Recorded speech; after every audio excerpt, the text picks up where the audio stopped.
Good morning class. आज हम हमारा 6th लेसन शुरू कर रहे हैं। 5th लेसन सिलेबस में से डिलीट कर दिया गया है अब की बार, इसलिए हम हमारा 6th लेसन शुरू कर रहे हैं। ये हमारे अभ्यास के प्रश्न हैं। फर्स्ट प्रश्न हमारे से पूछा गया है, फ्रांस के प्रारंभिक सामंती समाज के 2 लक्षणों का वर्णन कीजिए। फ्रांस का प्रारंभिक सामंती समाज कृषि उत्पादन व्यवस्था को व्यक्त करता है।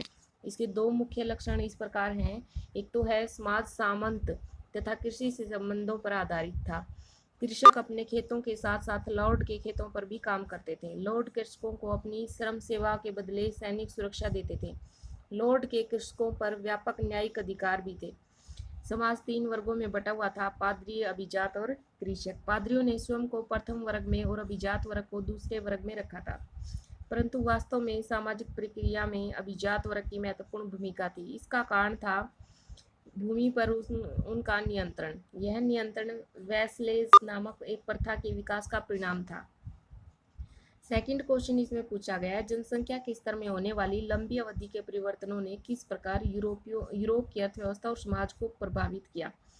जनसंख्या के स्तर में होने वाली लंबी अवधि के परिवर्तन ने यूरोप की अर्थव्यवस्था और समाज को निम्नलिखित ढंग से प्रभावित किया। एक था, बेहतर आहार से जीवन अवधि लंबी हो गई और 13वीं शताब्दी में एक औसत यूरोपीय 8वीं शताब्दी की तुलना में 10 वर्ष अधिक की जा सकती थी। वाणिज्य केंद्रों के रूप में नए नगरों का विकास हुआ। नेक्स्ट था नाइट आपने देखा था कि रोम में नाइट को क्या रखा जाता था, अपने घर के सदस्य की तरह ही रखा जाता था, एक बॉडीगार्ड के रूप में, जैसे कि वो शुरू से ही बचपन से ही उनके साथ रहता था। नाइट एक अलग वर्ग के क्यों बने और उनका पतन कब हुआ। 9वीं शताब्दी यूरोप में स्थानीय युद्धों का काल था और इन युद्धों के लिए कुशल घोड़सवारों की आवश्यकता थी। इस आवश्यकता को नाइटों ने पूरा किया और वे एक अलग वर्ग के रूप में सामने आए। 12वीं शताब्दी में सामंतवाद के पतन के साथ ही नाइट वर्ग का भी पतन हो गया। मध्यकालीन मठों का क्या कार्य था।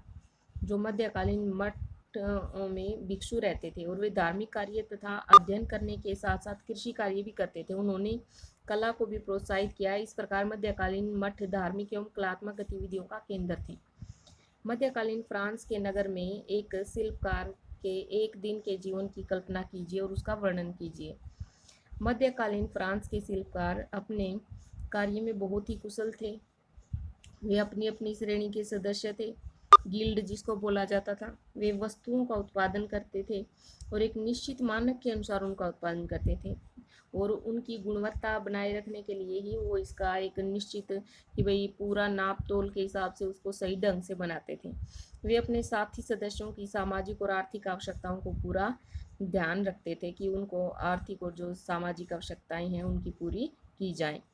हमारा लास्ट क्वेश्चन है, फ्रांस के सर्फ और रोम के दास के जीवन की जो दशा है उसकी तुलना कीजिए कि फ्रांस के सर्फ और रोम के दास के जीवन कैसे थे। फ्रांस के जो सर्फ थे उनमें कृषि दास लॉर्डों की भूमि पर कृषि करते थे। सर्फ को ही कृषि दास बोला जाता था। वो लॉर्डों की भूमि पर कृषि करते थे, इसलिए उनकी जो अधिकतर उपज होती थी वो भी लॉर्ड को ही मिलती थी। उनसे बेगार भी ली जाती थी। वे लॉर्ड की आज्ञा के बिना जागीर को छोड़ भी नहीं सकते थे, यानी कि उस जमीन को वो छोड़ भी नहीं सकते थे। सर्फ केवल अपने लॉर्ड की चक्की में ही आटा पीस सकते थे, उनके तंदूर में ही रोटी सेक सकते थे और उनकी मदिरा संपीड़क में ही मदिरा और बियर तैयार कर सकते थे। लॉर्ड का उनका विवाह तय करने का भी अधिकार था। जब वो बिना लॉर्ड को बताए किसी भी बच्चे वगैरह का विवाह नहीं कर सकते थे। कहाँ विवाह करना है या नहीं करना है, कब करना है, ये सब उनके लॉर्ड ही तय करते थे। नेक्स्ट है कि रोम के दासों का जीवन बहुत ही कठोर था। उनसे कई कई घंटे काम लिया जाता था। उनके समूह में बेड़ियों में जकड़ कर उनको रखा जाता था ताकि वे भाग न जाएं, क्योंकि दास क्या होते थे, युद्धों में जीते हुए या फिर किसी क्षेत्र पर नियंत्रण अगर युद्ध में कर लिया जाता तो उसके लोगों को दास बना लिया जाता था। सोते समय भी उनकी बेड़ियां नहीं खोली जाती थी और उन्हें अधिक से अधिक बच्चे पैदा करने के लिए उत्साहित किया जाता था, ताकि ज़्यादा से ज़्यादा अगर दास बच्चे पैदा करेंगे तो उनके बच्चे भी क्या बनेंगे, दास ही बनेंगे, क्योंकि उनके बच्चे भी बड़े होकर दास बनते थे। कुछ स्वतंत्र दास भी थे और उनका जीवन बेहतर था। दास क्या होता था, अगर वो कुछ दिन के लिए यहाँ से भाग जाते और उनकी नज़रों से दूर रहते 1 साल तक, तो क्या कर दिया जाता था, उनको स्वतंत्र मान लिया जाता था, वो उदास नहीं रहते थे। तो इस तरीके से हमने ये अभ्यास के क्वेश्चन किए।